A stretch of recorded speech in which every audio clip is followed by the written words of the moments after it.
Hey guys, Rago here. So recently I was asked to review the 2019 Duotone lineup. Now with some of the kites, I had to go out of my way to get some water time. With the dice, however, this is actually my choice kite for 2019. And it's been on my radar since I started working at Matt Kite. Yet I've never really fully committed. So since I've got my quiver, I've been riding with the intent to write up the most in-depth review on this firecracker of a freestyle kite. So you're thinking of crossover with the dice, and I get it. Explosive pop, forgiving slack, powerful loops, and a kite that loves the side and side offshore waves. After all, if you're an intermediate rider or an advanced rider, it's fun to upgrade to an advanced kite. There are some things to consider before making the leap, and I've done quite a few videos on this topic now. So if you click the eye icon in the upper right hand corner of your screen, I'll include those videos as well as a full written review on this topic. And later on, we'll also include a versus video comparing the Rebel to the dice. So let's talk about the wind range. Now, this is an interesting point on the dice. If you pull up the wind range chart for the Duotone dice versus the Duotone Rebel, you might notice that it's not that different from the Rebel. You lose roughly a knot on the bottom and 2 knots on the top end. That said, there's more to this than meets the eye. And I've made this analogy before in many videos, but it does need to be said again. The dice, it's akin to a manual transmission. It's more fun to fly, but it does take more work on the rider's end. And this applies to just about every facet of this kite, including the wind range. So what it boils down to is advanced riders will find this chart to be pretty accurate. The dice won't match the low-end pull that freeride kites offer, and it also tends to get overpowered a little faster. Granted, not by that much. Now, if you're a new rider, the gap does get wider, and this is in complete relation to the rider's skill level. The dice likes to be flown actively, meaning if you don't know how to properly sign a kite, good luck getting upwind. Granted, knowing how to sign a kite, it's a pretty simple skill to learn. And don't let that scare you. This is something you can become proficient at in little as 1 to 3 sessions.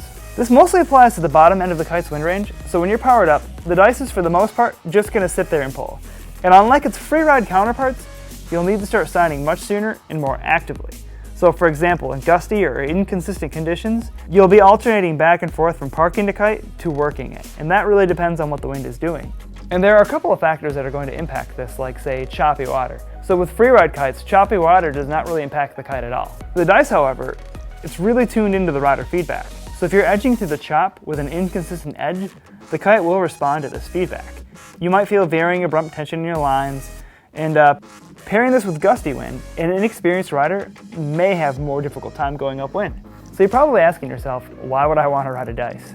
Well, riders who are looking for an aggressive, raw, yet fun and responsive kite, with just a little bit of experience, you'll be able to work the kite in lighter gusty winds, and you'll learn how to control this kite in choppy water. So it's very much a kite that becomes an extension of you. So don't let the slightly reduced wind range scare you, and with just a bit of practice, you'll grow your skill set, and after that, the wind range is not that far off from the Rebel, a kite with arguably the largest wind range on the market. So let's talk about the bar pressure and feel. So like all of Duotone's lineup, it is characterized by a lighter to moderate bar pressure. Recently, I've settled on the word moderate as the word to describe it. That said, this is subjective, so I've had friends who have used freeride kites to test this kite, and their initial response was, "Where's the kite?" And a couple things do come into play here. So there are 3 settings on the wingtip: soft, medium, and hard. The soft setting is going to be quite light and fast. The hard setting is my personal preference, and it makes for a more moderate bar pressure and more feedback from the kite, and it does slow down the kite. Granted, it's still pretty fast. And with the standard medium setting, this just bridges the gap, and this is the preference for most riders out there. Now, the bar pressure conversation, it can be pretty subjective. So if you normally ride a kite like the Switchblade, you're going to find the bar pressure to be very light. If you ride a kite like the Liquid Force Envy, you'll think it's pretty standard. So the feel of this kite is what makes it so special. The dice, it bridges the gap between the Evo and the Vegas, with the Evo being a user-friendly all-around kite, and the Vegas being an advanced, unhooked freestyle kite. And the dice over the years has become more of a firecracker, as I like to say, meaning every year it seems to take incremental steps closer to the Vegas. So you can expect an explosive feel and lots of slack. In fact, the first time that I tested the dice with the unhooked pop, I was really caught off guard at the sensation of weightlessness and not having a kite pull me through the trick. And you know, I let some friends demo the kite as well, and they had that same sensation where you're falling out of the sky, and it's a really unique feeling if you've never flown a kite like this and you've never experienced slack like this. So when it comes to scent airs, the kite has an aggressive feel that rips you off the water.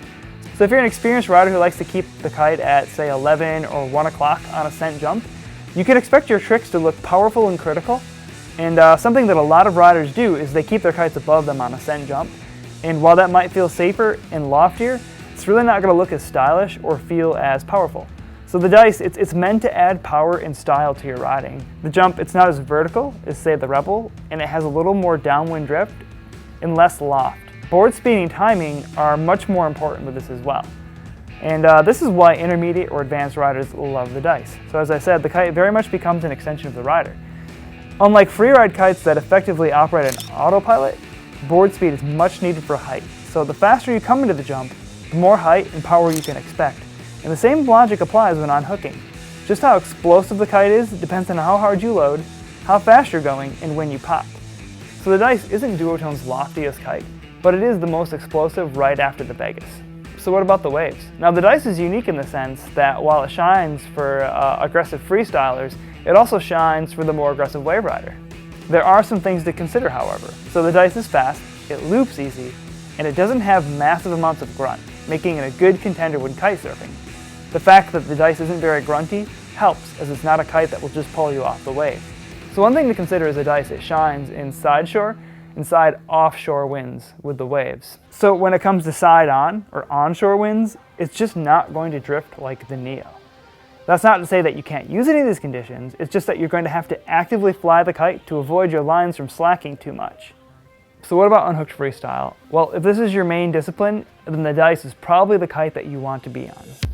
So most of the attributes that we discussed really come down to that simple point. So most unhooked freestyle riders are looking for a handful of things from their kite. So it needs to have an explosive pop, the line should slack, the kite should deliver good feedback to the rider, and this pretty much sums up the dice. Like I said, it really does become an extension of the rider. So when discussing the wind range, I mentioned that you have to work the kite at times, and this is a big aspect in unhooked riding. So you want to generate pop from board speed, not kite power.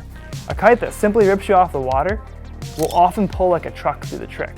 On kites like that, it can get pretty tiring pulling the bar back to your hip, and rotating around the bar can be a bit more challenging with all that forward pull. The dice pretty much eliminates this problem.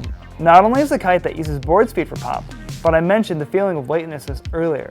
So imagine how much easier freestyle tricks are when you have the complete freedom of movement. You still have to pull the bar close to your hip, but it takes a lot less strength from the rider. This means you're going to expend less energy doing pull-ups and more energy progressing. So let's talk about the stability. Now this is another point that I wanted to dive into a little bit deeper. So if you're an intermediate rider, this is something that's not really going to impact you that much. Granted, if you're a new rider, it's going to be more impactful and there are some things to consider. This is an area where an intermediate rider who's had a couple of sessions on any freestyle crossover kite would not be impacted. If you're completely new or a rider who does not understand freestyle kites, there's going to be a small learning curve. So all of the traits that make the dice excel in unhooked riding or more stylish, aggressive hooked-in freestyle, all the traits that create a raw connection between the rider and the kite, well, this comes into consideration on this point. Now, the dice is stable, and I've done plenty of videos on this. That said, having done a couple videos, I wanted to dive in deeper with new insights. So it handles gusty wind quite well. However, as I mentioned earlier, when you're riding in choppy conditions or gusty wind, you're going to have to do more work on your end to keep the kite in complete control as well. So if the water's choppy, you need to make sure you keep a solid connection to the water and you have a consistent edge. So if you have an inconsistent edge, you're going to notice small but abrupt changes to the line tension. This doesn't affect much, except for when it's paired with a gusty wind. In these instances, the kite is going to be stable, but you're not going to have a clean, consistent pull. So to give you some perspective, I've let some of the locals around here demo my dice, and so long as they were forewarned and understood what to expect, they didn't mind at all. However, the first time I started riding freestyle kites like this, I was not aware of how they have a tendency to become less stable in gusty or choppier conditions if you don't know how to control them. And my initial thought was, oh man, these kites aren't very stable. But that wasn't the case at all. Once you become aware of it, then you can actually focus on keeping that good consistent edge, and you kind of accept that there's going to be some abrupt changes in the line tension, but you have to realize this is because the kite is designed to respond to your feedback, and it's designed to pop and slack. So if the choppy water and gusty wind are effectively loading and releasing on the kite, it's actually doing what it's supposed to do in kind of pumping forward to give that kite slack. So in these more less desirable conditions, it's not really a deal breaker by any means, just something to be aware of. So long story short, there's just some small skills that come along with all freestyle kites. Not exclusive to the dice, but literally any kite in this category. But this is actually part of what makes them much more fun to fly. So what about kite loops? Well, again, if kite loops are on your radar, the Dice is probably the kite that you want to be on. This kite, it's powerful and it's fast. And realistically, no other kite in Duotone's lineup is going to compare except for the Vegas. So if you're looking for a raw, powerful kite to incorporate powerful loop-based tricks into your riding, or your mega loop type of rider, the Dice was designed with you in mind. It has a grunty low end, and the speed does make it quite easy to catch yourself. And hey guys, as with all of our videos, this is an open forum, so if you have experience on the Dice, looping it, or anything else we've discussed here, please leave a comment and just let us know what you think about the kite. So in summary, for a certain rider, the Dice is arguably the most fun kite in Duotone's lineup to fly. Essentially a rider who is looking for a kite that requires more feedback, yet responds with the perfect blend of characteristics for an aggressive, stylish freestyler, unhooked riders, advanced wave-style riders, and of course, mega loopers. It's a kite that's still user-friendly, but it does have a small learning curve, simply because this kite becomes an extension of you. So unlike freeride kites that pretty much operate on autopilot, the Dice is more involved. A new rider could learn on one, but it would take a bit longer. An intermediate or advanced rider looking to step up their game or change their riding style is going to love the Dice. And hey guys, like all of our videos, this is an open forum, so we love your feedback here. If you've been riding the Dice or you've tested the kites, leave a comment and let us know the good, the bad, and just help out the viewers who are researching this kite and give them your insights on this kite as well. And if you found this video helpful, please give it a thumbs up. Don't forget to subscribe, and we'll see you next time.